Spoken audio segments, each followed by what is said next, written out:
Abu Dhabi maraqlı istiqamətdir. Yəni Düzdür, Dubai kimi inkişaf eləməyib, amma əslində infrastruktur olaraq çox yatırım ediblər. Yəni belə ailə ilə gedən insanlar daha çox, məsələn, Ferrari parkı var. Ferrari parkı. Yəni içinə girirsən, tam başqa, elə ki, Formula 1-ə düşmüsən, tam başqa bir aləmdir. Uşaqlar üçün tam, məsələn, akvaparkları var, Yas adası, Yas Island deyirlər. Orada yəni atraksionlar dünyanın heç bir yerində olmayan tiplidir. Yəni uşaqlar üçün çox maraqlıdır. Əsasən bizim cəmiyyətdə də Azərbaycan insanı ailə ilə daha çox istirahətə üstünlük verir. Və bu istirahətdə də uşaqların istəklərini daha çox nəzərə alırlar.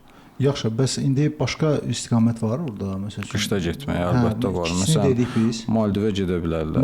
Bəli, Taylanda rahat şəkildə gedə bilərlər. Sonra Malayziyaya getmək olur. Məsələn, Malaziyanın Langkawi adası var. Ora həm yay, həm qışda uyğundur, həm qiymətləri çox uyğundur.